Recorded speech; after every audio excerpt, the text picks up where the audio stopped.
Hey, hello again, everyone. Welcome to another edition of Silver Bullion Television SBTV. I'm your host, Patrick Vieira. We'll get this started in just a bit. And just to kindly remember, SBTV, we are the outreach portion of Silver Bullion, located over in Singapore. Silver Bullion, truly secure your wealth. This is what we are really all about. So again, welcome one and all. John Patea, how you doing? Let me just do a quick roll call here. Peter Frowine, how you doing? Petro-Dollars on life support. Absolutely. When I was writing this thing out, doing the research on it, uh, I thought, we were getting close to an end, but I realized that the end might have already happened. I mean, maybe it's not that funny, but we'll go over it. Niels, Han Dynasty, how you doing? John Bethea, Harold B. Let's see who else is out here. 49 how you doing? Harold B 55, appreciate that, buddy. Really do appreciate it. Joseph Best, how you doing? Pablo Pina, how you doing, Pablo? Aloha to one and all. We'll get started in just a bit. We're going to go over our main topic will be that petrodollar. We'll take a look at the history of it and kind of where we are today, and a few points that we'll pull out. Before that, we're going to go over the interview with Dr. Tyler Wall from SD Bullion. We'll take a look at a few things he said, a few articles from Gerald Salente's most recent Trends Journal, and then we'll take a look at a few things on Twitter and, of course, on our website, silverbullion.com.sg. So I'll be with you guys in just about a few, well, 20 seconds or so. Chris Primer, how you doing? Nice. How you doing? Patrick Bateman, greetings and salutations. Buckwheat, Ote. Yeah, remember those Eddie Murphy Saturday Night Live ones? Those are pretty good. Roger Perner, how you doing from Australia? We're with you guys in just a bit. Let me get a couple sips of water in here, and I'll see you guys real soon.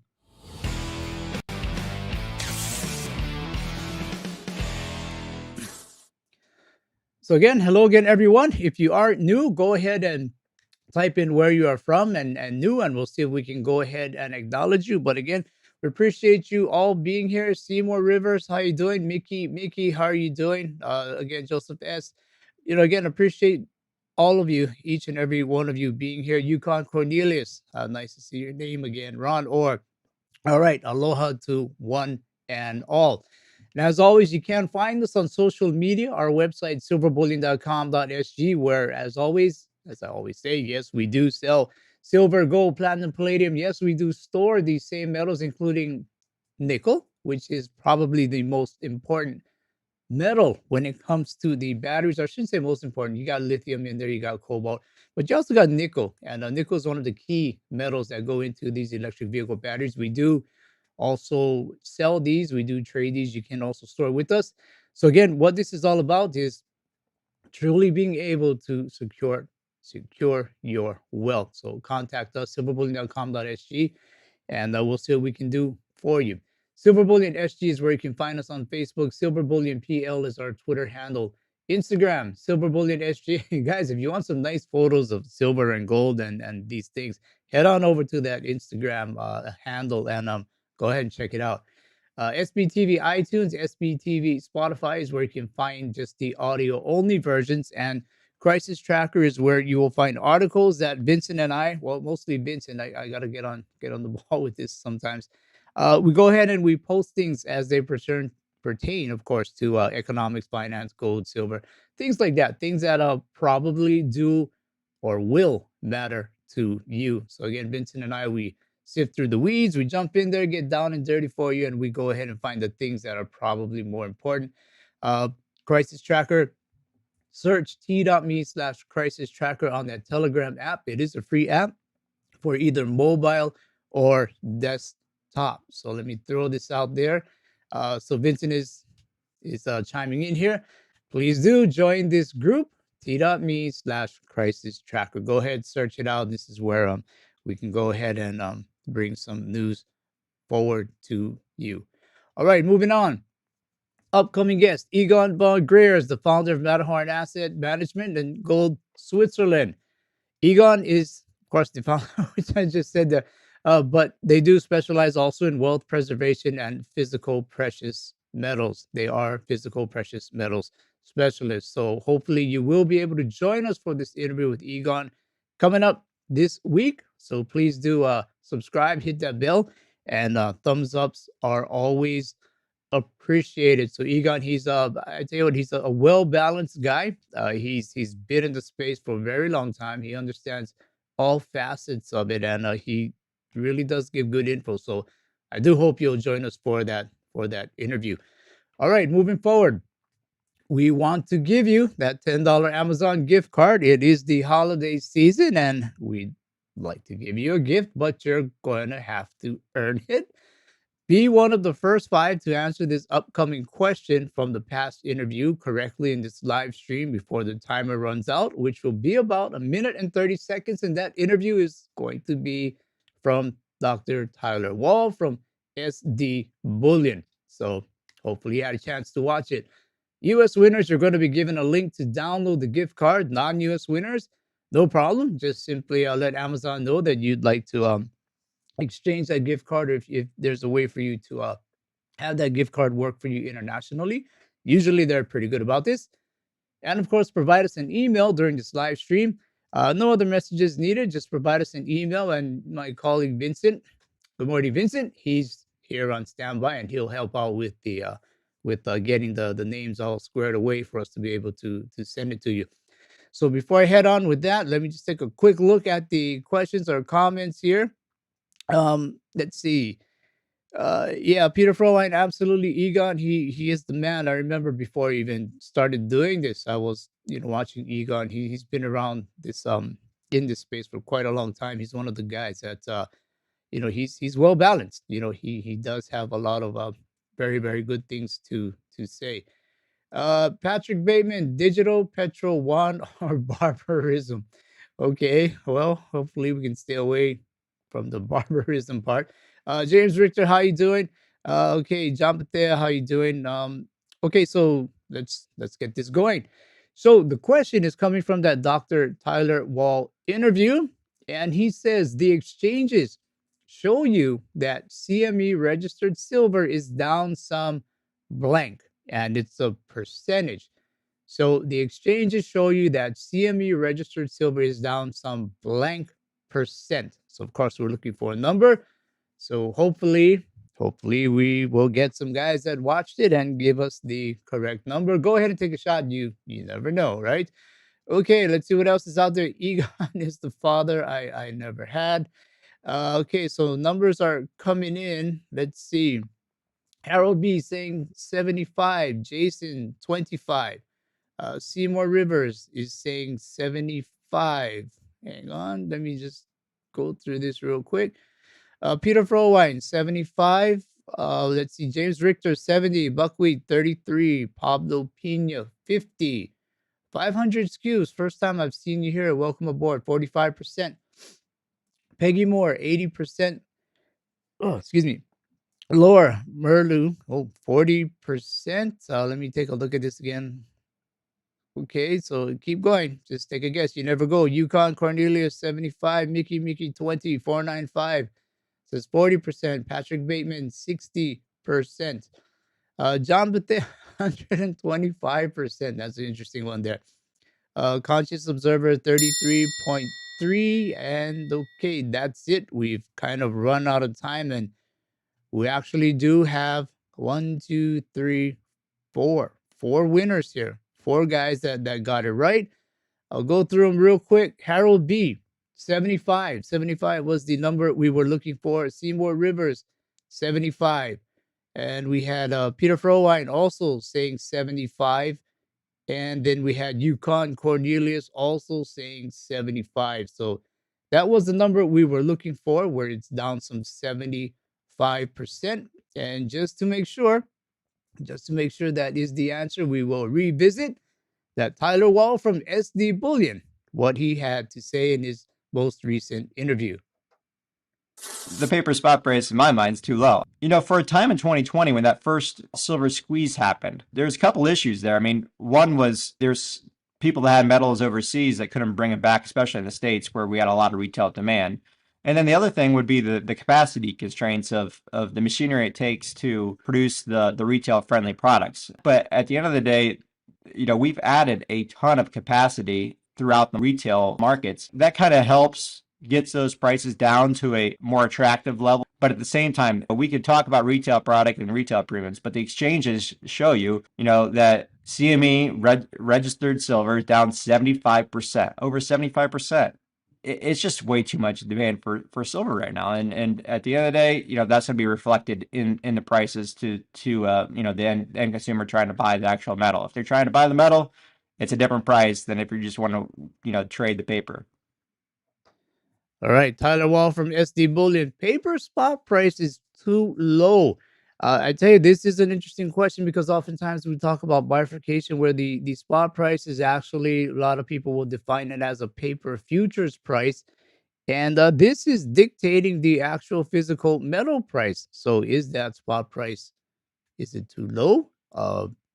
Who knows? Who knows? I personally think it's too low myself. Anyway, I personally think that it should already be separated. The paper futures price should not really have so hard a bearing on the actual physical price.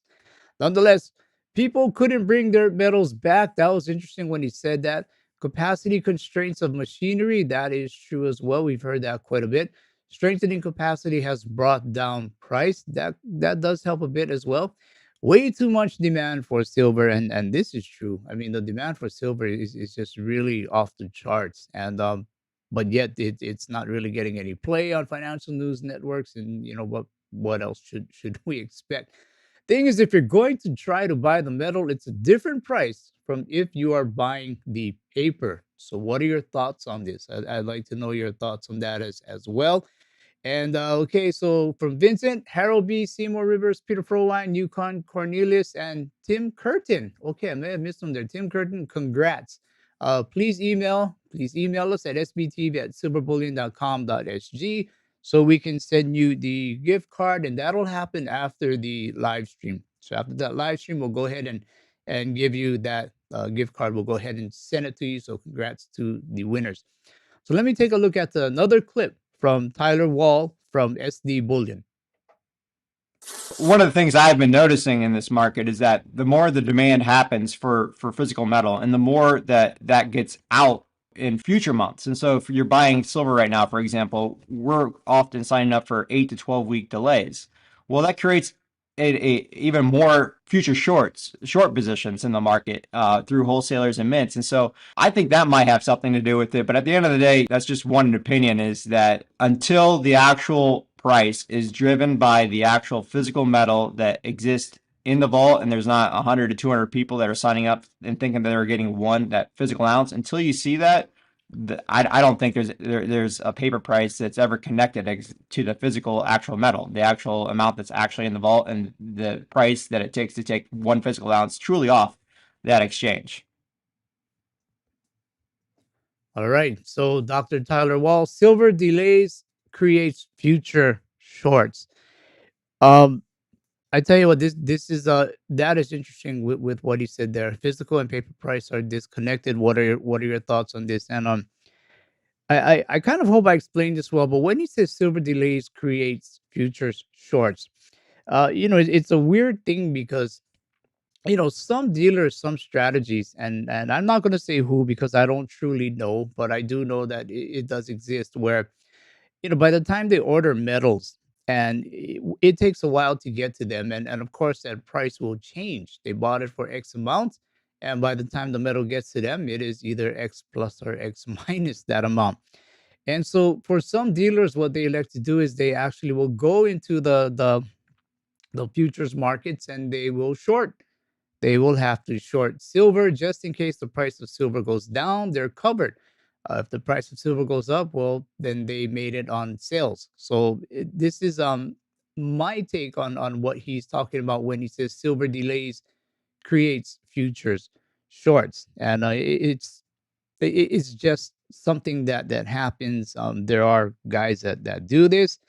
Uh, for whatever business strategy that they see as needed. But that was pretty interesting there. Let's see what else is out there. Yeah, Henry, exactly. What do the miners think? I mean, they're the guys putting the real capital investments in there. They're putting the labor, they're putting the time in dealing with regulations and whatnot, and they're controlled by a paper price. So, what do the miners think? That's a great point there. David Bigley, yes. Back home, Mauna Loa, back home in Hawaii, volcano woke up after 38 years. Uh, Not so bad from what I understand, but it is a very very huge volcano. So I know everybody's got their eye on it. Yeah, definitely. Let's see what else is out here. 500 cubes. Get the real stuff. Absolutely, I would say the same. Get the real stuff. So let me take a look at one more clip from the Tyler Wall interview. Tyler Wall, of course, the CEO from SD Bullion. What I thought was interesting on the report, silver reached record surge of demand, and we're close to a 200 million ounce deficit in November 2022. And they're saying that they're expecting the demand to subside in 2023 for silver. And they reference the expected strong demand will subside in industries such as solar panels and automakers. And I thought that was really interesting. Okay, so they're expecting energy costs to be less in 2023 because that's one of the biggest drivers of solar panels. And I've been reading where all these investments are happening in the EV space and in the green energy space. And I'm scratching my head thinking, like, well, how is silver demand going to subside in 2023? It seems like every article that I read would cause an increase in demand. Why would physical silver demand drop off a cliff? Okay, absolutely. Record demand for silver this year. And I tell you what, it's not just this year, it's going to be moving forward into the future. It's going to be moving forward into the future again with things like electric vehicle metals, things like solar panels, things like the what they call the electrification of everything. More electronics, things like that. I mean, the demand for silver it's only going to go more. And why are we not seeing the price reflecting this? Anybody's guess is a good one at this point. So again, but what we're hearing are from organizations that say they really study silver, or the demand will subside next year. Which is it? I mean, how is this demand supposed to subside if anybody can already see that the demand is actually going to be growing? So you got to kind of wonder, when you're hearing things from top organizations and those kinds of higher places telling you the demand will subside. Kind of, it really kind of makes you wonder there. So I'm really curious what your thoughts are with this. David Bagley, the dollar is attached to massive corruption. That is true. And that is why we're going to take a look and reflect back at the petrodollar, because what I kind of found was the reasons why Saudi Arabia and OPEC went with the US for that petrodollar are pretty much now the same reasons they're really looking at going with it with China. It's you will see some parallels and similarities. So yeah, we'll get to that part in just a bit. Let's see. BRICS and other countries will change things, so should we be careful? That's a great point, a great question. Of course, yes, it's going to change, and this is exactly why. As we go through this transition, whether it's BRICS or not, or whatever it's going to be, we are in a transition right now. Make no mistake, we are in a transition. When we first started doing this live streams, we were talking about how we are headed to a transition. Well, we are in that transition. And so, what you want to be able to do is to carry your wealth forward. And you need to be in stores of wealth. Now, none of this is financial advice, professional or otherwise, but you need to be able to take what you have through this transition and out of this transition. And one of the best things, of course, are gold and silver, these stores of value that is going to carry your wealth from here to there. The transition is key because that transition is ultimately going to say pretty much how you will be able to set yourself up for when we come out of this transition. So definitely, definitely there. Canadian Stacker, appreciate it. Super chat, $5, appreciate it very, very, very much. Why is there no issues with 1 kilogram plus products? But small stuff is that the issues are with, is there shortage over 1 kg bars? I have no issues. I can only tell you our market. I hear a lot of times from the Western markets, U.S. markets, how they're having a little bit more of a harder time to get silver. But I can tell you here in Asia, no problem so far, no problem. Some of it though, the delays could just be still with shipping. The delays could still be with just trying to manufacture. I think a lot of the refiners they're still trying to catch up with what had happened through COVID. Um, but for us, I can tell you there's no issue with 1 kg. Uh, Asia pretty much operates with those 1 kg bars, so no problem here. Small stuff. If you're talking about coins, that depends on the capacity of the mints.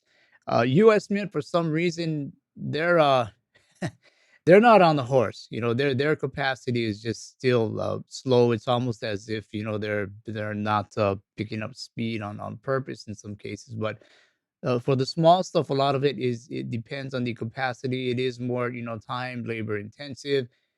So being that a lot of the market has moved over to, at least in Asia, to 1 kilogram bars and such, and you don't need a government mint, a sovereign mint, to rely on, to depend on. The 1 kg bars end up seem to be doing a whole lot better. So I hope that kind of helps out there. Let's see what else is out there. Okay. Uh, let's see. Jason, CBDCs could destroy the precious metals dealers' programmable dollars. Okay, maybe could explain that one a bit. Yukon Cornelius can't barter so well with KG bars. I agree with that. I do agree with that. Uh, let's see. I'm going with gold. Okay, that's a good point there. That is one of the things where we often talk about, should you buy bars? Should you buy coins? In fact, maybe one day we'll just go ahead and discuss that. There are various reasons why you should have coins. There are other various reasons why you should actually have bars. And really, it depends on your outlook, what your outlook is. All right, moving on. From Gerald Salente's Trends Journal, we'll take a look at his weekly message: food price and economic economic woes. We're still having economic woes. Gerald Salente, weekly message. This week's cover by artist Anthony Frida depicts a post-apocalyptic view of New York Harbor. Statue of Liberty has been decapitated, and an eerie red nuclear glow paints the sky. In many ways, Frida's art reflects sorry, Dante's Inferno, in which the Italian poet famously wrote in the Divine Comedy that you were not made to live like brute beasts, but to pressure virtue and knowledge. And the current political climate in which much of the world is war, hate, and fear. Sad but true. People are losing jobs. Inflation is disseminating or decimating savings accounts. And the, war is not over. And the Ukraine war is expanding. Besides the rich getting richer, the only people thriving are the politicians who got us into this. Supposedly public servants. These elected officials do not care about preserving life, liberty, and the pursuit of happiness. They only care about self preservation and run wild because we do not have a media that holds them accountable. Instead, they are just prostitutes. Media, you know what? Who get paid to put out by their corporate pimps and government blankety blank masters. They aren't even benign actors. These media people amplify the dictates from politicians and smash anyone who stands in their way. And like politicians, so-called journalists are only worried about self-preservation. All right, food prices. The UN Food and Agriculture Organization's food price index dropped to 135.7 in November, its eighth consecutive month of decline after peaking last March at 159.7. I don't know if you folks are seeing this, but anyway. So why have grocery prices kept increasing, rising 12% in October year on year to set a new record? First, other costs are wrapped up in producing food, including energy and wages, both of which have climbed steadily coming out of the, the bug war. Higher energy prices boost the cost of making packaging, hauling food to stores, and keeping heat and lights on in the supermarkets. Petroleum and natural gas are also ingredients in fertilizers, the cost of which has skyrocketed in the past 2 years and helped to boost the food prices. So that product on the shelf has a lot of the oil price built in, according to Invesco and Wall Street Journal. Actually, Invesco commented on Wall Street Journal. Second, producers are bracing for continued commodity shortages in the coming months. Ukraine, a major grain supplier to Europe, Northern Africa, and the Middle East, has planted little toward the next harvest because of the invasion. Also, wheat stocks have been shrinking steadily in the recent years because of widespread droughts and heat waves. All right. Economic woes. I'm curious to know, how is the food in your area? Food prices, are they getting better? Are they still having a bit of issues there? Economic woes. AMC Networks is planning large scale layoffs, causing concern and anxiety for employees. AUT will cut 36 jobs. DoorDash cuts 1,250 workers. All About Shipping announces 1,500 cuts. Kraken, a crypto exchange, lays off 1,100 employees. Morgan Stanley cut about 2% of their global staff. HSBC is going to actually fire, not lay off, fire 200 senior managers. Wells Fargo cuts hundreds in its mortgage department. Global Foundries is going to shed 5% or 200 people in the coming weeks and plans to shrink by 800 before the end of the year. Sirius XM Holdings plans to make cuts. Carousel will lay off 110. Share Chat cut 110 employees. Appeal shed 96. Michelin cutting 1,600 jobs. BuzzFeed cutting 12% of the staff. And again, Kraken and Bybit will cut 30% of staff amid crypto winter, accounting to thousands of losses there. Amazon is going to cut between 10 and 20,000 staff. Gannett cuts its news division by 6%, amounting to 200 people.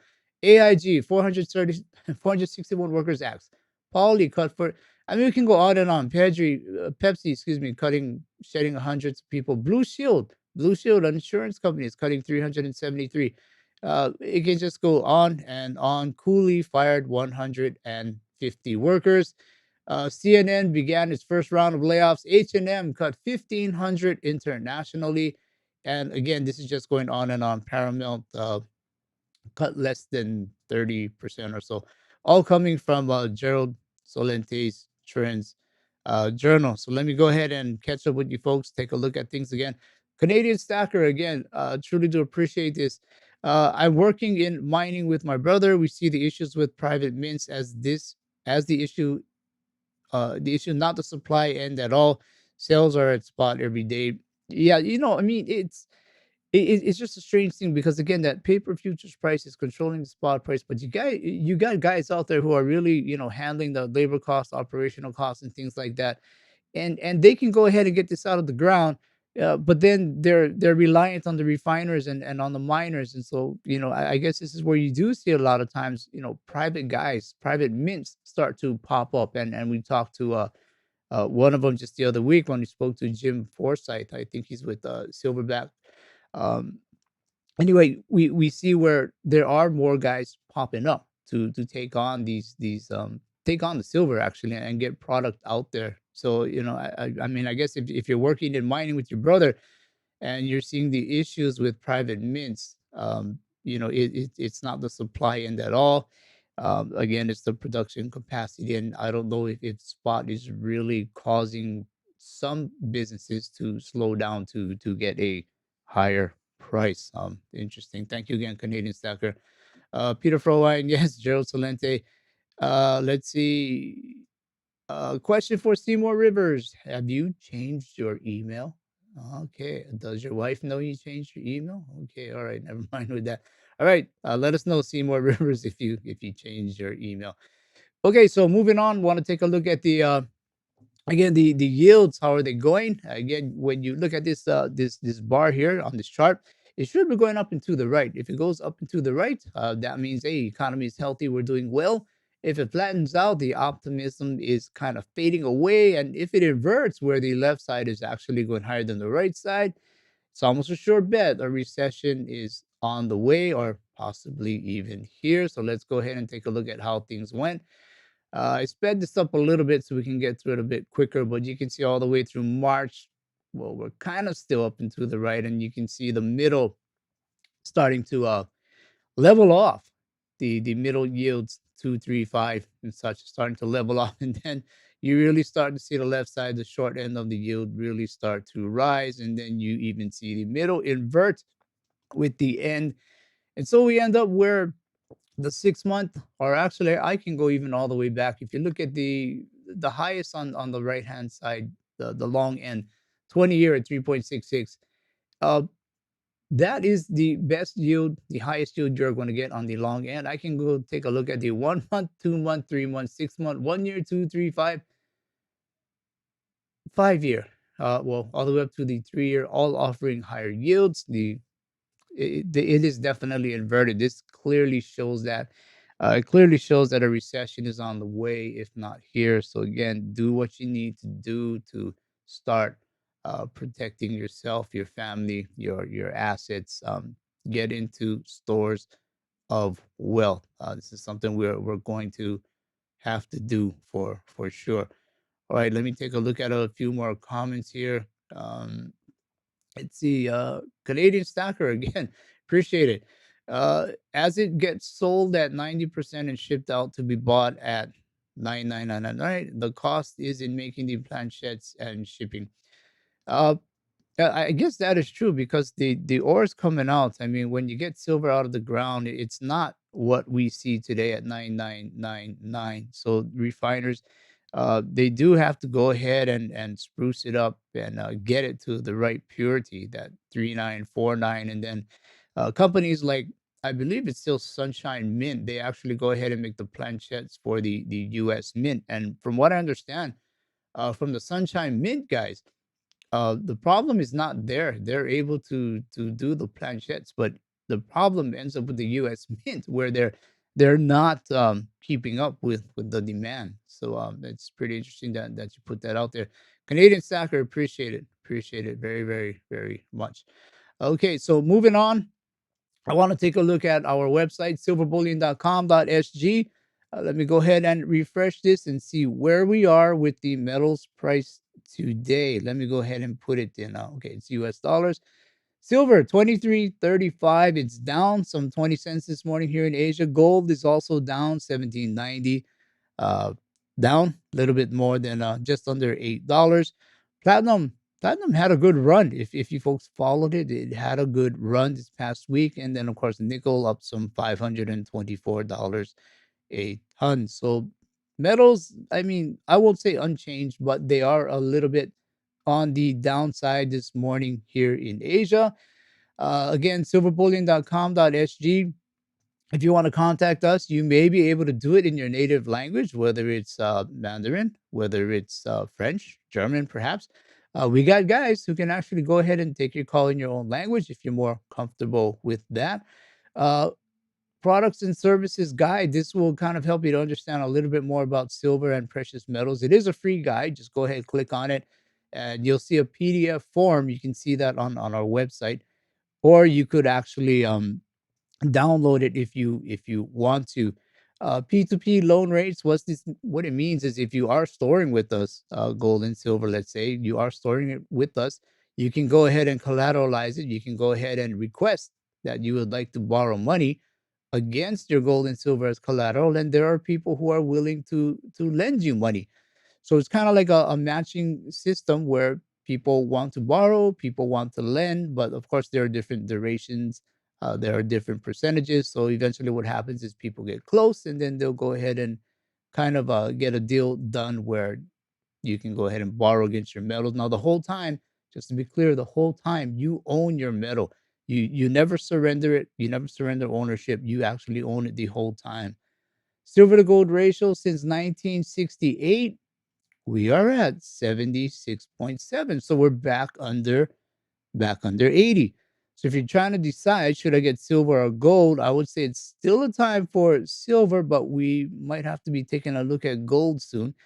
Basically, it means silver is undervalued relative to gold, and it means that it would take you roughly 77 ounces of silver to equal 1 ounce of gold price wise. Price wise. So if this number comes down, it means the silver that you're holding, you would have to, let's say, roll over less and less of it to get 1 ounce of gold. As the number goes higher, you would have to roll over more of it to get 1 ounce of gold. So as this number comes down, it's better for people holding silver.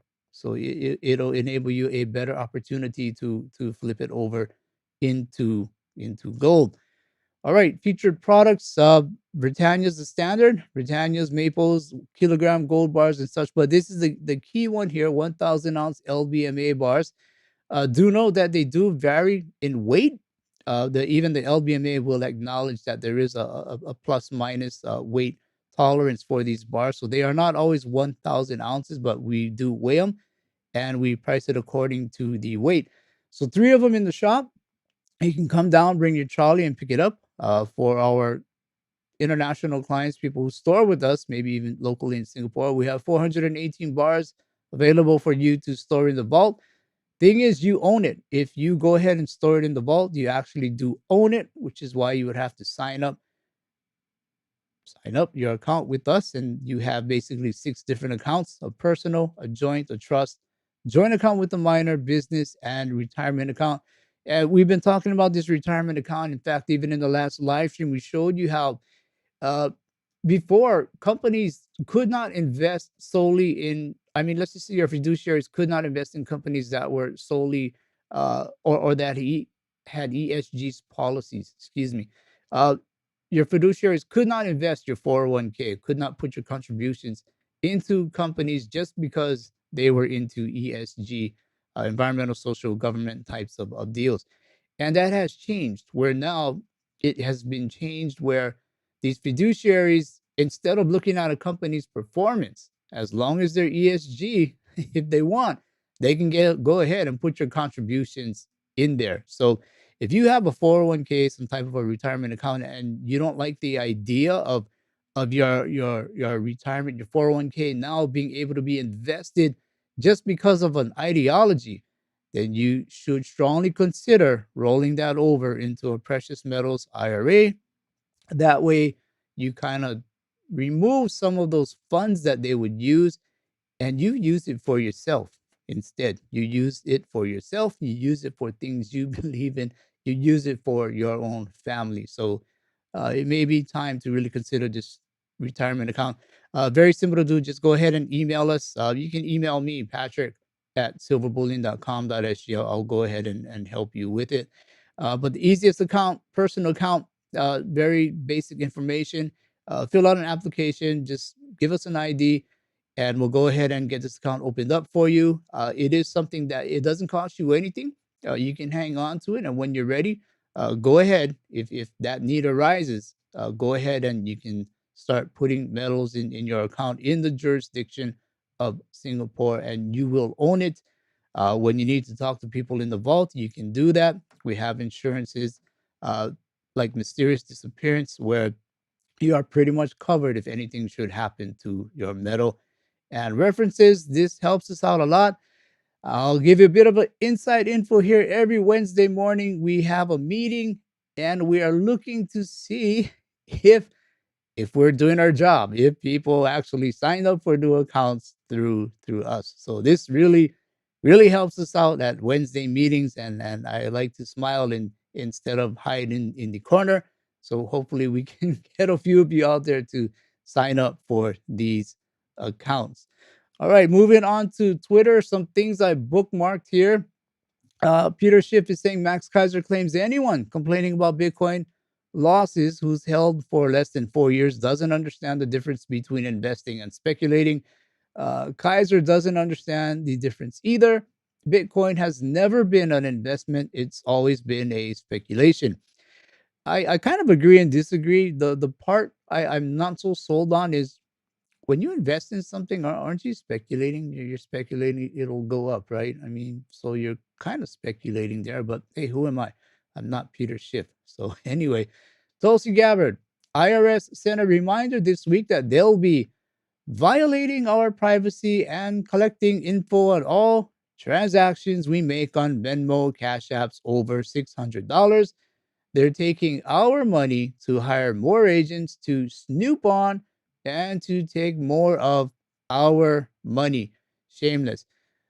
We got to get Tulsi to understand gold and silver. That's one thing. So that is our mission. Everyone out there who's watching, you got to get her to understand what gold and silver is. Chris Martinson, Doctor Chris Martinson, remind me, is lying under oath before Congress a crime or not? And this has to do with a tweet from Kim.com talking about Jack Dorsey and some things he said. The point here is, again, this is not politics. This has just got to say that we are seeing two different classes, at least two different classes of people. It's really, really what is happening now. And it's something we have to keep an eye on and not let things tear apart at the seam. That's critically important. George Gammon, I'm convinced this level of ignorance is a conscious choice coming from Nina Turner. Yes, the minimum wage should be raised to $25 an hour. No, it won't make the price of your Big Mac go up. Studies show this. Other countries that pay higher wages show this. Um, I'm not really buying that. Uh, no, I'm not really buying that so much. Daniela Camboni Tab. Good morning to you, everyone, except Max Kaiser. She's mad at Max Kaiser. They had an interview. I'm gonna have to watch it. They talked about Bitcoin. Max Kaiser tweeted out the face, showing her face of someone having trouble understanding Bitcoiners, predicted the crypto carnage, are buying the dip, are loving the 50% increase in BTC's hash power this year, while laughing at clueless no coiners. So, this is why she says good morning to everyone except Max Kaiser. Nice photo here. If you think the FTX Ponzi scheme was bad, wait until you hear about the Jekyll Island, what happened in Jekyll Island back in 1913. Gerald Salente, this holiday season, please consider donating to our year-end fundraiser. We are 100% independent and refuse ads. We are answer, or we are answer. We answer only to our subscribers. Something going on in Egypt. Need to take a look at this. Gold buying mania grips Egypt as currency losses value. So we'll take a look at it.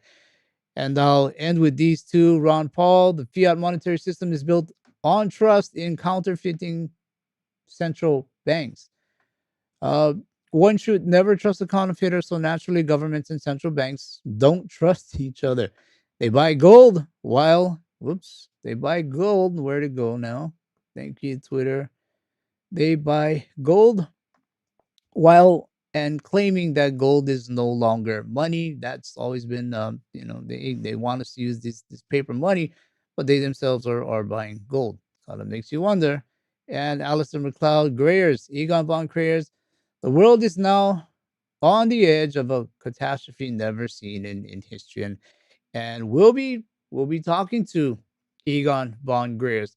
So that was a look at Twitter. Next up, topic of the day: the end of the petrodollar is near. Let me take a quick look at the comments here. See if I'm up to date with everyone. Um, let's see. Yeah, okay. So let me take a quick look. David Begley, silver's an excellent buy. That is true. That is true for sure. Okay, Seymour Rivers. I think we got your email. I'm pretty sure we got it. Let's see what else is out there. Um, okay. Tweety Bird, yes, wasn't that the ratio wasn't long ago that it was 105? Absolutely. And this is what we meant, where if you do have, you're holding silver, and that ratio starts to go down, and you decide, hey, I want to get some gold, uh, you can use that silver, flip it over to get gold, and now you're using less of that silver, where before you would use 105 ounces to get an ounce of gold. Now you're using, what was it, some 77 silver ounces to get an ounce of gold. Now I know, of course, there are premiums and things attached, but theoretically, this is how it works. So let's see what else is out there. Um, okay, so let's uh let's go on. Okay, end of the petrodollar is near. I think a lot of us saw what happened this past weekend or last week, and it was very telling. Now, most of us, we're already familiar with the term petrodollar. Most of us have lived under the petrodollar system. However, would it be? I mean, what would it be like if that petrodollar was no more? One example, I mean, of moving away from the special dollar recently, we saw Ghana looking to use gold as payment for oil. And well, we all kind of know what happened to the last African leader who wanted to use gold and create a sort of a North African gold union, which would surely challenge US dominance. Thus, the petrodollar reigns supreme and unchallenged. It has been this way for quite a long time. Petrodollars are a term given the form of currency that is paid globally for oil. The petrodollar system is the global practice of exchanging oil for US dollars rather than any other currency. And this means that no matter what country is buying the oil, they pay the oil producing country in US dollars. Effectively, this is what is known as petrodollars. So, as a very basic example, this means a country like Singapore, where I am today for almost 20 years, a country like Singapore would have to exchange its own currency. This is a very basic example now. They would have to exchange their own currency, the Singapore dollar, to buy US dollars. Now, having US dollars, Singapore can then go to, let's say, Saudi Arabia and say, fill her up, give me some oil. And Singapore will buy that oil with those US dollars. So countries have to exchange their own currency for US dollars to go ahead and buy oil from oil producing countries like Saudi Arabia. And there's a flip side too, because let's say, now Saudi Arabia, they have all this oil, I mean, all these US dollars. What are they going to do with it? And we'll get to that shortly. So, how did petrodollars come to be? What is the function of it? What do oil producing countries do with all those US dollars? And can this arrangement last forever? What happens if the petrodollar is no more? All right. So the dollar was pegged at $35 an ounce and freely exchangeable into gold at that rate. However, by 71, convertibility into gold was no longer viable as America's gold resources they were draining away. Instead, the petrodollar became a pure fiat currency decoupled from any physical store value until that petrodollar agreement was concluded by President Richard Nixon and Secretary of State Henry Kissinger in 1973. Pictured here, this was how the petrodollar came to be. Now, there were various reasons why the US closed the gold window. The most common belief is that the US overprinted their currency. It is true, but why? Why did the US overprint in the 50s, 60s, and 70s? Why did they overprint? So I'd like to know your thoughts on this. Why did they overprint? I'll continue on and I'll take a look at what your comments are. Why did they continue to print? All right. So U.S. Kennedy actually did not like the U.S. dollar to be linked to gold. In prior live streams, we went over this, where Kennedy did not see how or why the U.S. dollar had to be handcuffed to gold as economies grew across the globe, and the U.S. could not expand the money supply to match the expanding global economies. Now, some of you might be saying, why not just simply revalue the gold price higher to allow for more currency creation and expand the US economy to match growing global economies? Seems pretty simple, right? You got to remember at that time, there was a Cold War going on with the USSR, so much so that even China's Chairman Mao was pushing USSR's Khrushchev to fight, to go ahead and fight the West, to fight the US for communist dominance. Now, we've also gone over this in past live streams where we historically see where Russia and China, back that time, it was USSR Sino relations, they often will get together on some things and then they will sort of move apart. So we have to keep watching this. So right now they move together once again. This is something that happens in history. Nonetheless, at this time, because of the Cold War, Kennedy he could not show U.S. dollar weakness by revaluing the gold price. We know when gold price goes up, it shows dollar weakness. So he couldn't do that, and he wanted Europe to also help the U.S. by having Europe pay their sort of their fair share for the defense of Europe. And this carried all the way through over and over from Kennedy to Nixon. And by the time Nixon was in, countries were converting their US dollars to gold more rapidly. Less and less were they believing, they weren't just, they were just not believing anymore that the US dollar was as good as gold and wanted their gold back and wanted to convert their US dollars into gold. So all of these things were happening at that time. And Nixon basically saw the gold was going to run out and decided to close the gold window in 71. Shortly after, Henry Kissinger, I believe he was Secretary of State at that time, went to Saudi Arabia and cut a deal to strengthen the US dollar. Now, this was done not by backing it with gold, but by backing it with oil and military might. Now, the essence of the deal was that the US would agree to military sales and defense of Saudi Arabia in return for all oil trade being denominated in US dollars. A secondary option to this agreement is the purchase of US debt securities with surplus oil proceeds. So this was what was expected to happen when Saudi Arabia or oil producing companies they get all of this US dollars. What do they do with it? Well, the US tells them, "Hey, buy our treasuries." In other words, buy our debt. In other cases, they would say, "Hey, now's a good chance for you since you're holding all these US dollars. You can build your infrastructure, hire our US companies. We can come in and help you, and you can pay these companies in US dollars." So it was actually a way to get that money reinvested in the US.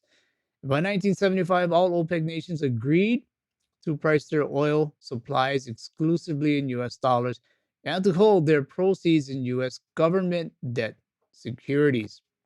So, as a result of this agreement, the US dollar then became the only medium in which energy exchange could be transacted. And this underpinned its reserve currency status through the need for foreign governments to hold US dollars, recirculate the dollar cost of oil back into the US financial system, and make the dollar effectively convertible into barrels of oil. Moreover, the US dollar was moved from a gold standard onto a crude oil standard. So, since 73 countries have to hold US currency to purchase commodities, let's just say oil, and this encouraged the purchase of US debt securities with US cash reserves, a strategic system which created a continuous demand for the US dollar. All right, so Saudis agreed to price all their oil sales in US dollars only. Let's just say OPEC. Saudis would invest their surplus oil proceeds in US debt securities. All right, so they're recirculating or circulating these dollars back. All right, so it's just it's kind of a neat, tight little circle here. And US will provide arms and a security guarantee to Saudi Arabia. So, what are your thoughts so far? Well, excuse me. What are your thoughts so far? So let me go ahead and take a look at these comments here. What are your thoughts so far?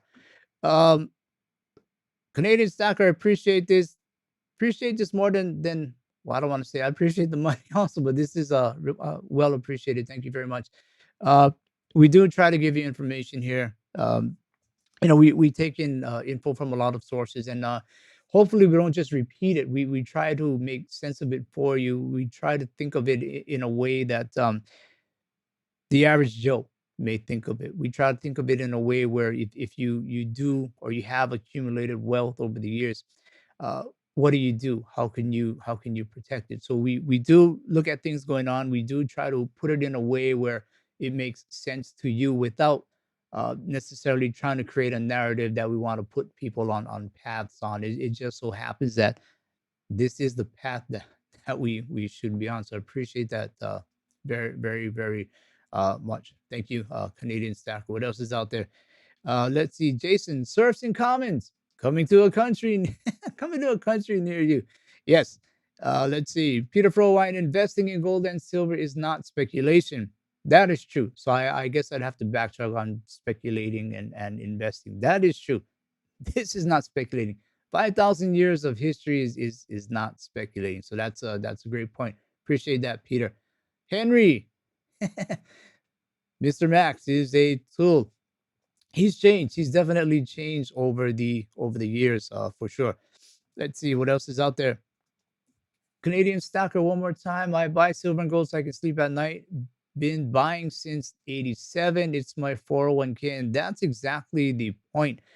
Um, we often hear people say, put 10% of your portfolio into gold and silver. And it's for some people it's hard because can they actually go ahead and buy gold and silver? And the thing is, if you take a look at your retirement accounts, things like 401k, where it is possible to go ahead and roll it over into a precious metals IRA. uh, you're not really, you are paying for it in the sense that you're going to pay a bit for these companies services and things like that, but um, you're putting money back in your own hands. And I say the word money um, very tightly, because we know that true money are things like gold and silver. So there is a way you can actually put that 10% and go ahead and get that. And what you're doing is you're diversifying your assets. And in some cases, you also want to diversify the location of your assets. It's not always a bad thing. So something to consider there. Great comment again. Tweety Bird, yes, gold will be money. Absolutely. Let's see what else is out there. Let's see. Okay, so Ryan, you watched it. I'm gonna have to watch it and actually see how it went. I'm glad you had a chance to watch it there. Okay, so let me move on here. I appreciate the comments. We're actually over 200, so I appreciate each and every one of you, 200 people out there. Uh, Please sign up for an account and use SBTV as a reference as a referral at silverbullion.com.sg, so I can happily sit in my seat at our Wednesday meetings. So again, appreciate that. Anyway, let me move on here. So the US exudes power by the size of its economy and military might. I think a lot of us know this, right? And through this, and knowing everyone has to use the US dollar because everyone needs oil, the US will from time to time weaponize the global reserve currency everyone needs to buy oil and trade. And this is why people are not happy. This is why they de-dollarize. This is why the US is being challenged like no other, well, I shouldn't say no other time in history, currently in history, why the US is being challenged. The global reserve currency became a political tool where if you did not agree with the US government or went against its policies, you'd find yourself being sanctioned. We're seeing it today. As a result, the world has grown tired of weaponization of an overprinted, weakening currency, meaning purchasing power. And the world wants to de dollarize and move away from the US dollar. The world wants to move away from the US dollar. Enter the dragon.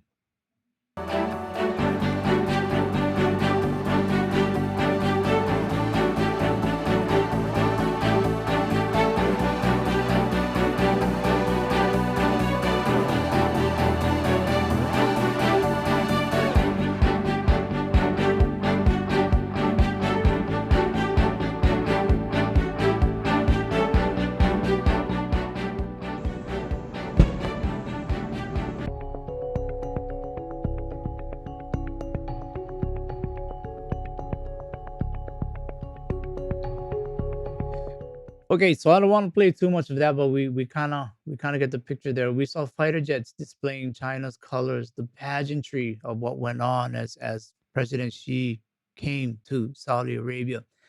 Incredible, incredible reception was what they gave him. I want to go back. Did Biden get that kind of a reception when he went to Saudi Arabia a few months? So I want you to think about this. Take a look at a few comments here. SK, absolutely, they overprinted to cover the cost of the Vietnam War. That's part of it. I mean, the Korean War, the Vietnam War, and then again, you had NATO or the defense of Europe. So the U.S. was spending for a whole lot of things, not just for itself or its own interest, but also to help, whether it was rebuilding, whether it was providing defense for its allies in Europe. So it was like a blank check, you know, just giving money, giving money, giving money, and the U.S. needed help at that time, and also on the one side with their friends and allies, trying to help them out, and on the other side you had global economies growing, and it's something where because that dollar was handcuffed to gold, US could not grow in the same way, and needed some help with these again wars and other things. So not it's just history. It's not taking one side or the other. It's just history that's what happened. So it wasn't just when I did my I read the books, I read the research. It wasn't Nixon just saying, hey, let's just close the gold window. It wasn't just that. There was a lot more behind for decades that was going on. Anyway, go back to Biden. Did Biden get that kind of reception when he went to Saudi Arabia a few months back? So let's take a look and recall. Okay, so he came off the plane. You don't see much pageantry or people, mainly photographers, a few dignitaries, and of course security. So there wasn't really that whole pageantry. No jets flying in, giving the red, white, and blue, color and whatnot. Nothing, nothing like that. And then After it Biden as a actually got candidate worse. vowed to punish Saudi Arabia, the kingdom was eager to share these images of their warm welcome. All right. So if you notice here, nobody's wearing a mask. Keep that in mind. No one is wearing a mask, but yet they are not shaking his hand. It's just fist bumps. Okay. So he had little to meet him and did not even get a handshake. Didn't even get a handshake. He got fist bumps, as I said, as I just showed you, and not even a single fist bumper was wearing a mask. Now, I could understand if they were wearing a mask and decided to fist bump. Okay, makes sense. But you're not even wearing a mask and you won't shake the guy's hand. So that kind of tells you they didn't want to shake Biden's hand. They didn't want to shake his hand. And that was a complete embarrassment, but more than an embarrassment for the US, that was a very, very strong statement of what Saudi was saying, of what Saudi Arabia was saying. Now, I want to go back even a bit further and compare this to Trump's visit to Saudi Arabia.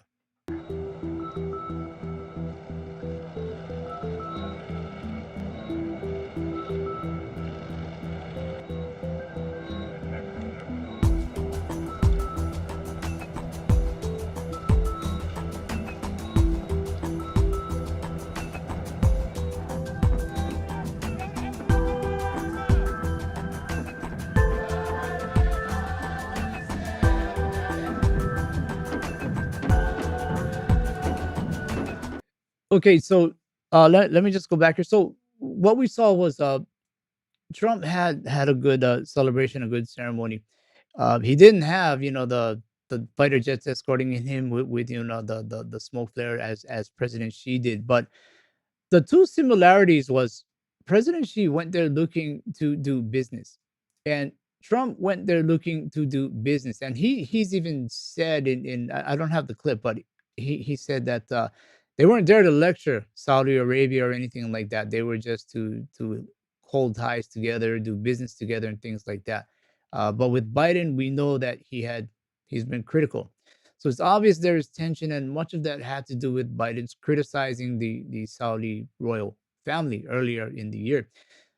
Now, nonetheless, for whatever reason, if the rift grows, the petrodollar is going to go.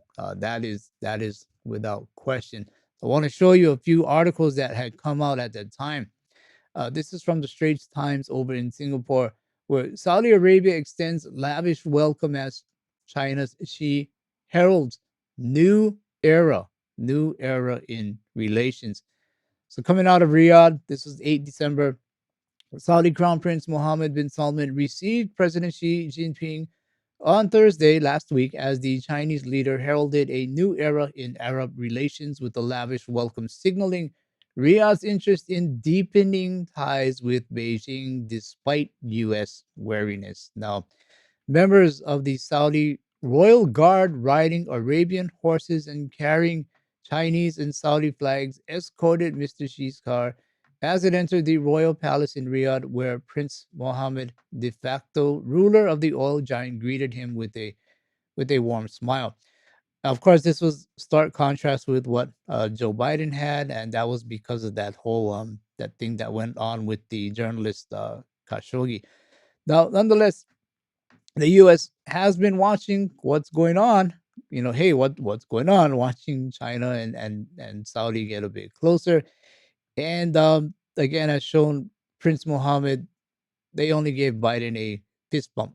Okay, they bumped fists instead of shaking hands. And again, that was pretty telling because, like I said, if they had masks on, I could understand the fist bump, but they did not have masks on, and they did not shake Biden's hand. Um, so again, this is something where the two countries are getting closer, and if they get closer, of course, they are going to be getting stronger. China is the world's biggest energy consumer. Keep this in mind because at that time the petrodollar was agreed upon. The U.S. was the biggest energy consumer. China is a major trade partner of Gulf states. The U.S. was at that time, and bilateral ties have expanded as the region pushes economic diversification, raising U.S. hackles about Chinese involvement in the sensitive Gulf infrastructure. So again, there's that concern that these two countries are getting stronger. Now, of course, it has to do with business and oil and things like that, but uh, it does show that they are getting stronger, and the U.S. is having less and less of a role, or I say, say is not the right word. Each country is its own country; they should have their own say. But again, they are getting closer, and so much so that China and Saudi Arabia cement ties at that meeting, including deals with Huawei. So Chinese President Xi Jinping hails new era in relationship with Gulf as he meets the Saudi crown prince. And so what happened was, let's see, let me go down here. I just want to get to that part. Okay, so the new era thing, and let's see. So China, the world's largest importer of crude oil, for which it is heavily reliant on Saudi Arabia. They had agreements on both sides that were to sign or valued at around 30 billion. And part of it had to do with Huawei technologies. And of course, they're related to cloud computing, data centers, and building high-tech complexes in Saudi cities, according to Saudi officials. So China is helping them build up their infrastructure. And they're not having to buy Chinese debt. They're still having to buy or still use US debt. So this is a better deal for Saudi Arabia. US security officials have warned that equipment from Chinese brands such as Huawei could be used to interfere with fifth generation wireless networks and collect sensitive information. So again, there are two sides to this. Even though Huawei has taken part in building 5G networks in most Gulf states, despite the U.S. concerns. So this is the thing here where they are strengthening ties, and ultimately it's going to end up where it's going to affect the petrodollar. Now, at that time when I was writing out this live stream, it was my belief that what was happening here was China was telling the U.S. that Saudi Arabia is open to dealing with us, or vice versa. Saudi Arabia is open to dealing with China. And the message that should be heard loud and clear is at that time now when I wrote this, they didn't go after the oil. We didn't go after the oil today. We didn't go after the petrodollar today, but tomorrow's a new day, and that day is coming. That was the message that I got, and that they can do it at any time they want. Thus, the end of the petrodollar has probably already happened. It's my view that leaders are just trying to figure out a peaceful exit for the US dollar.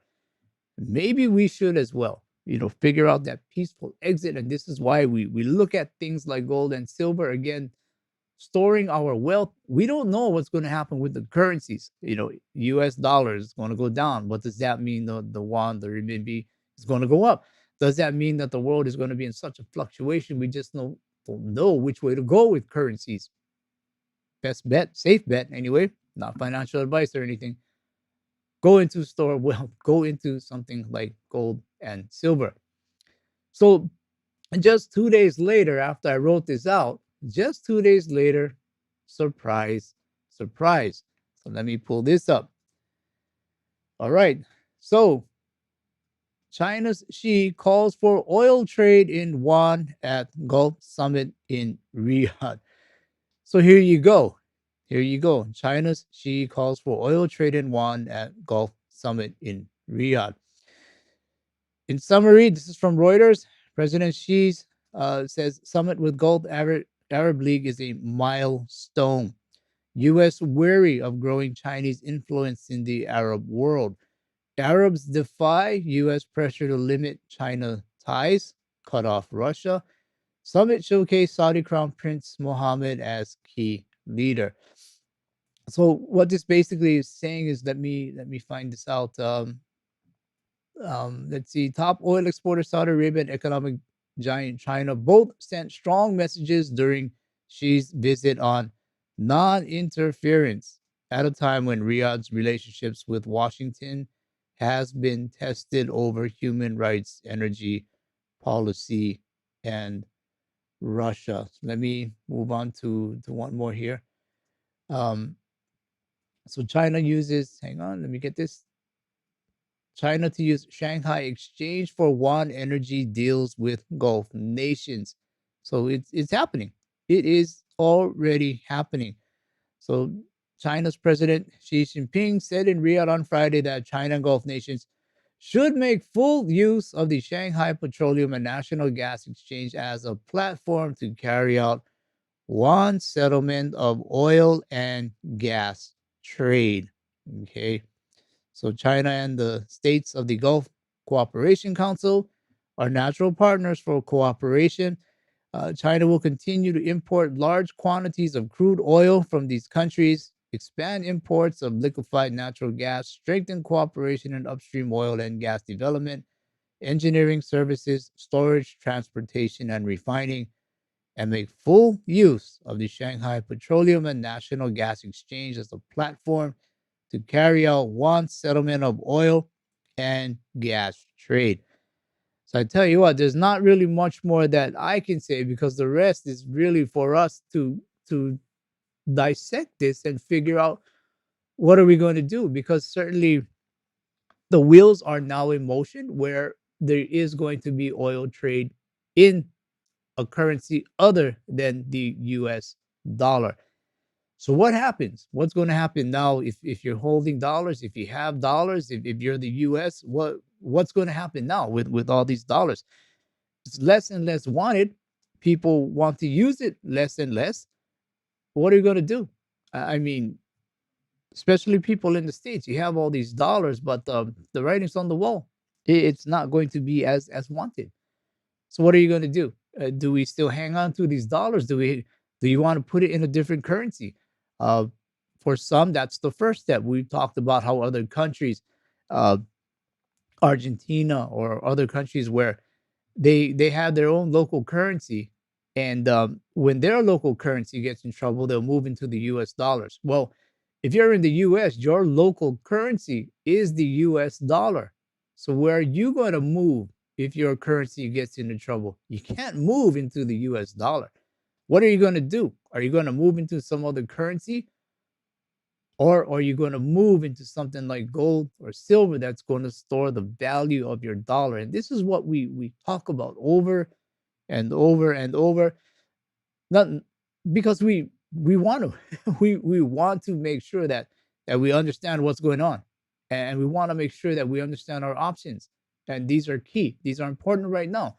Whether it's your 401k, roll it over, gold and silver. Whether it's a currency you're holding, buy some gold and silver. Whatever it is, start moving into that store of value, because it couldn't be more clear what's going on right now. It could not be more clear that it's on the way. We are in that transition now. It's on the way, and you got to do what you can to make sure that you're protecting your family and your friends. Yeah, Harold B, appreciate that. The likes we'll appreciate it. We appreciate the likes. I'm looking for your comments. What are you gonna do knowing that the petrodollar, it's on borrowed time? It's on borrowed time right now. What are you going to do?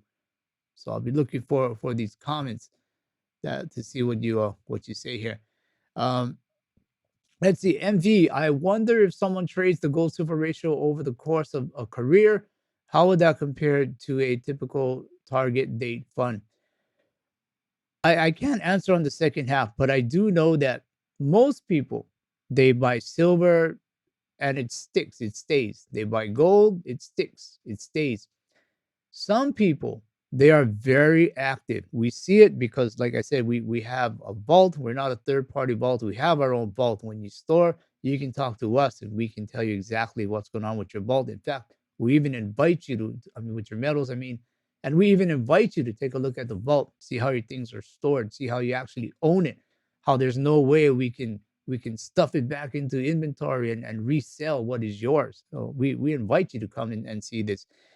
Uh, but with this, I can tell you there are some who actually are active in going from silver to gold and gold to silver, and they're doing okay. They are doing okay. So some people they buy the metal and that's it, which is fine. Some people they will actively switch between the two metals to try and accumulate more metals paying without paying so much. In fact, they even end up saving or paying less. But again, do consider factors like premiums. This is why they will do it using bars. We don't see guys with coins really doing it. We see guys with bars who are doing it because they're already purchasing at lower premiums. Peter Frowine, appreciate that. So, what do we do? I mean, seriously, what are we going to do? We already know that it's moving. It's truly moving. And the interesting things, like I said, U.S. was the biggest energy consumer. China is now. So one reason they gave Saudi is the same reason China is giving Saudi as well. China is by some metrics the largest economy. So US gave that, when they put that on the plate, hey, we're the biggest economy, sell your oil in dollars. So China can now put that on the plate with Saudi Arabia, Middle Eastern countries, we're the biggest economy by certain metrics. Sell us your oil in one. Sell us your oil, perhaps even in renminbi, because I've heard both won and RMB. So we'll see how it pans out. But the same things the U.S. told Saudi Arabia, China can easily say it as well, and probably even say a bit more. So, um, depending on which side of the fence you're on, this is great news. This is worrying news, depending which side of the fence you're on. But either side of the fence you're on, you don't know what's going to happen with these currencies. Get that neutral reserve asset, things like gold, get that store of wealth, things like gold, things like silver. All right, some comments here. David Begley, de-dollarization is intentional by the WEF. Sure. I mean, yeah, yeah. Uh Pablo Pina, no fist bumps. No fist bumps. Yeah. Okay, let's see what else is out here. That was really, really, really, really telling. Without question here. Um, let's see, Rolf Steiner. Yeah, you saw that, right? He came out with his walking stick. He made it a point. He made it a point to come out. Tweety Bird. All right. All right, all right. Mr. Ice Cream Man didn't know he was in Saudi. Okay, all right. Um, Rolf Steiner, I didn't know that. Maybe I should have dug into it a bit more, where he wasn't even invited there. Okay, I gotta look into that. Okay, so let me see what else is out here. Okay, so let me just get to the commentary part here. See, because when it comes to the so-called Petro one, how should we view that? I mean, we hear this is what we hear time and time again, over and over, that the one is not convertible and so on. We keep hearing this. I'm calling it false. I'm going to call it false from this perspective. You can use that one and invest in China, which is what the US did. You can use that one and invest in China. The new Silk Road, the high tech that China puts out, the dominance that China has in rare earth minerals, in refining, the manpower, labor power, tech power, and so forth. And China, again, by some metrics, is already the world's largest economy. So why wouldn't it make sense that their currency take the lead? So as I said, the same things that the US could have told them 50 plus years ago is the same thing, or are the same things that China could be saying today. So again, why wouldn't you look hard or even consider taking that type of a deal if it came on the table? And looks like it probably already is. So all these things mentioned, plus an ever-growing, strengthening military, are all things Saudi Arabia was sold with the petrodollar agreement, the original petrodollar agreement. It's all the same things that Saudi Arabia was sold on. And I know the arguments, human rights and so forth, the currency is managed and so forth. However, we might choose to think about this, that no matter what, the petrodollar at some point, is going to come to an end. The real question is, what is the world going to look like with a less powerful US dollar? And that is something you need to look at, something I need to look at. And what I'm looking at, these are the reasons why I look at gold, why I look at silver. Tectonic shift is coming, and it's going to include your money, your currency, your life savings, your time, your labor, everything you did in life to get whatever you can. It's all going to be on the table right now. If for no other reason, this is the reason to put your wealth into a neutral reserve asset like gold. Put your currency in the stores like source of value like silver. Got to do it. Not financial advice. This is just something I'm doing. And if you made it this far, congratulations. If you made it this far, congratulations.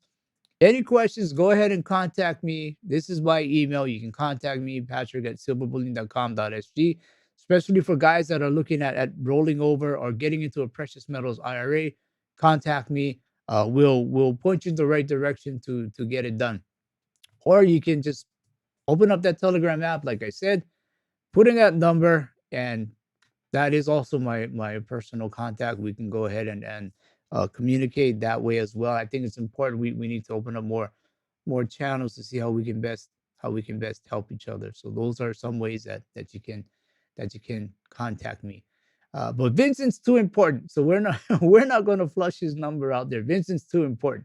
Uh, anyway, those are some things you can do. So again, let me take a look at a few comments out here before we head out.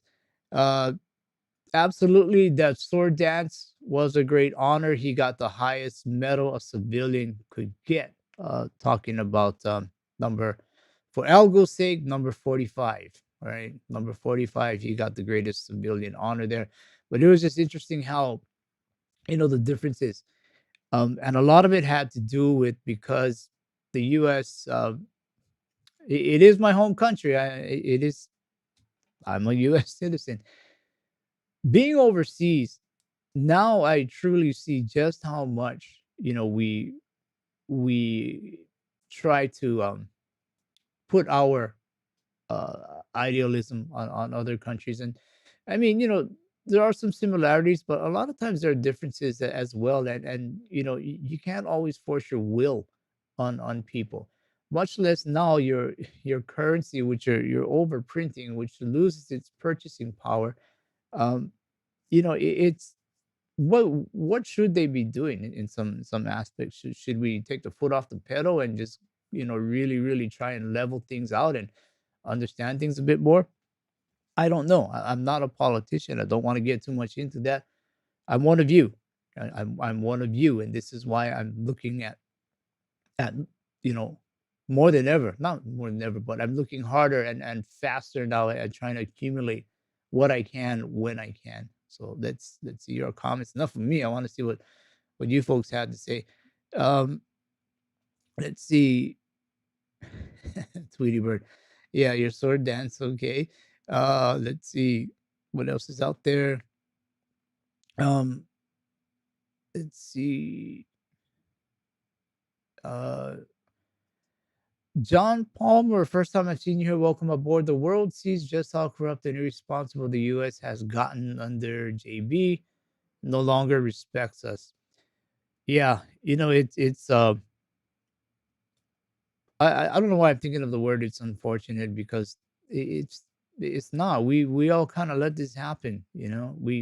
It's on us. It's really on us. Let's see. Peter Frowine, Saudi will be in BRICS soon. You know, it's changing. It's changing as we've said before.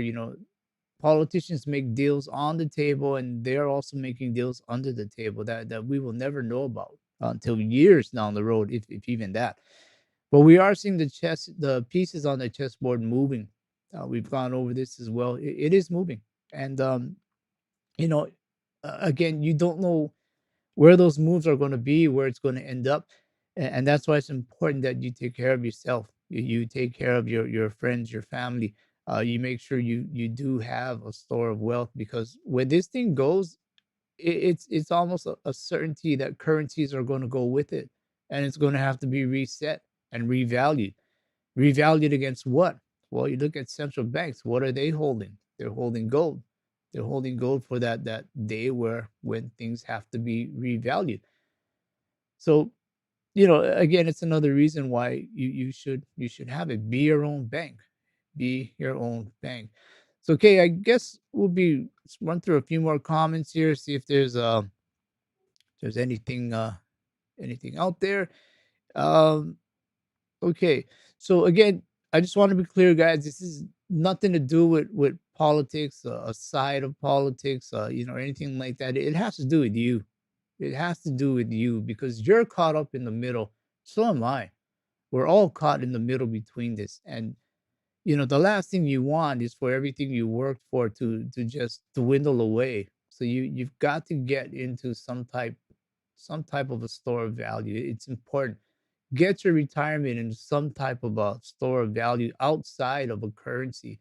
Again, uh, just contact me if you need to. Contact me, and I'll see whatever I can do for you. Maybe point you in the right direction if I need to. But you've got to. There's no more time. There's no more time to wait. So let's see what else is out there, and I'll head up.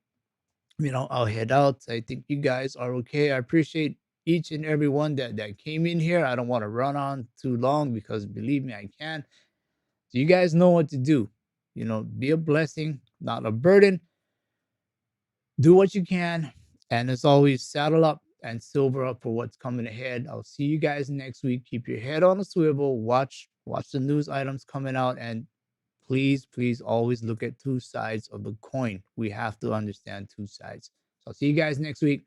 Take care.